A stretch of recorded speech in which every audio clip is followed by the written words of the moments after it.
warahmatullahi wabarakatuh. Halo semuanya, kenalin, aku Agni Rizky. Aku mahasiswa UIN Syarif Hidayatullah Jakarta, Fakultas 1 Fakultas Dakwah dan Ilmu Komunikasi. Jadi, di video kali ini aku akan menjelaskan yang mana mata kuliah Pancasila. Di dalam Pancasila ini ada yang namanya wawasan Nusantara. Kalian tahu nggak sih wawasan Nusantara itu apa? Kalau nggak tahu, aku bakal jelasin ya. Oke, wawasan Nusantara adalah pandangan dari bangsa-bangsa yang terhubung oleh lautan. Indonesia itu adalah satu kesatuan, yang mana dalam aspek geografi, ada juga ideologi, politik, ada juga ekonomi, dan sosial budaya. Jadi wawasan Nusantara itu sangat luas, yang mana seperti Indonesia itu kita memiliki lautan, daratan, terus kebudayaan, agama, dan ada juga wawasan Nusantara itu kayak letak geografis yang mana kita ngitungnya itu dari lautan. Ada juga landasan wawasan Nusantara, yaitu dasar pemikiran wawasan Nusantara itu adalah Pancasila dan Undang-Undang Dasar 1945.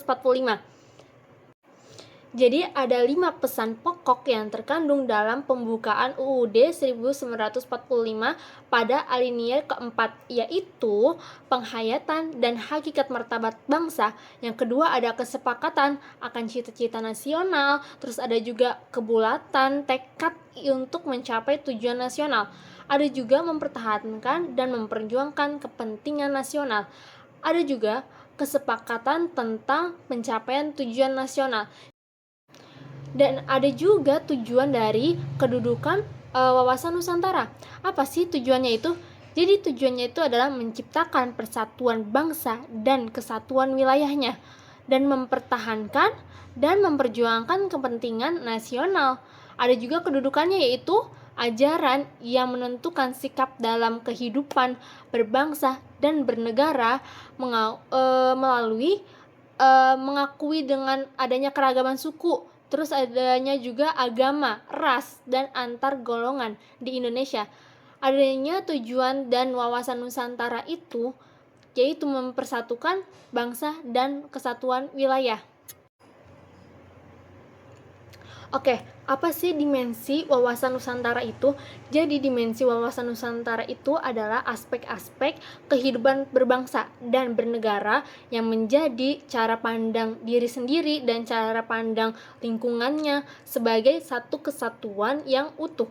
Umumnya itu dimensi itu dibagi menjadi 4, tapi di sini aku akan menjelaskan 2 saja. Oke? Jadi adanya dimensi kewilayahan, yaitu Indonesia sebagai satu kesatuan daratan dan lautan atau entitas ideologi, politik, ekonomi, sosial, budaya.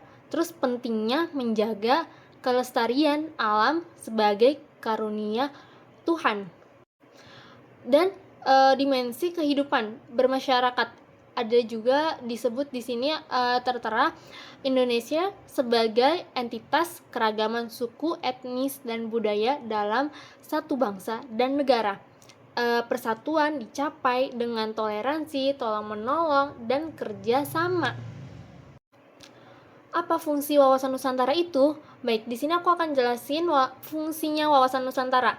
Yang pertama itu ada menumbuhkan kesadarannya kita dan semangat kebangsaan, menumbuhkan kesadaran akan hak, kewajiban, dan tanggung jawab sebagai warga negara. Ada juga mengutamakan nilai-nilai persatuan dan kesatuan, membanggakan masyarakat yang sejahtera, mengembangkan masyarakat yang sejahtera. Di sini aku bakal jelasin yang namanya pelaksanaan wawasan Nusantara dalam kehidupan berbangsa dan bernegara. Yang pertama ada integrasi wilayah, adanya kesatuan wilayah Indonesia, daratan dan lautan sebagai entitas yang utuh, adanya pembangunan berkelanjutan, mewujudkan kesejahteraan yang merata di seluruh Indonesia. Dan selanjutnya ada juga penerapan nilai Pancasila. Pancasila sebagai landasan dalam berbagai aspek kehidupan. Ada juga penegakan hukum, menegakkan aturan-aturan dan undang-undang demi tercapainya atau terciptanya keadilan sosial. Di wawasan Nusantara ini ada juga tantangan pelaksanaan wawasan Nusantara.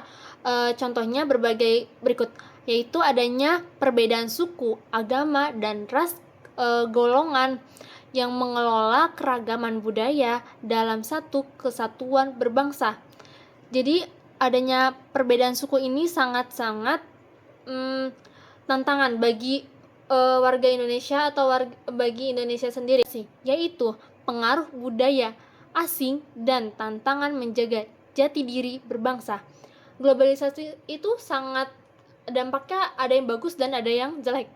Dampak jeleknya itu misalkan kita berpakaian seperti pakaian barat dan juga kita melupakan yang namanya tarian daerah, terus adat istiadat daerah, adat istiadat, dan kita melupakan yang namanya budaya kita. Itu sangat-sangat fatal. Ada pula kesenjangan pembangunan, perbedaan tingkat pembangunan antar wilayah atau urban versus rural. Ada juga ancaman disintegrasi, yaitu potensi konflik di wilayah perbatasan dan separatisme. Baik, di sini aku akan jelasin yaitu perilaku mendukung wawasan Nusantara, yaitu kita harus mengutamakan persatuan, menjaga rasa kebersamaan dan solidaritas antar warga negara. Yang tadi saya sudah sebutkan, kayak misalkan kita kan beda agama, beda ras, beda suku, beda adat. Jadi kita harus toleransi, harus menghargai satu sama lain. Kita harus bisa menjaga ego kita, dan kita harus bisa kayak, oh ternyata budaya kamu kayak gini, ternyata budayaku tuh gini. Kita harus bisa saling menerima. Ada juga menghargai keragaman, toleransi terhadap perbedaan suku, agama, dan budaya. Terus membangun gotong royong, semangat kerjasama untuk kepentingan bersama. Menjaga kedaulatan wilayah, berperan aktif dalam menjaga keutuhan wilayah NKRI. Jadi kesimpulannya adalah wawasan Nusantara itu penting untuk keutuhan bangsa, memperlakukan partisipasi aktif dari semua warga negara.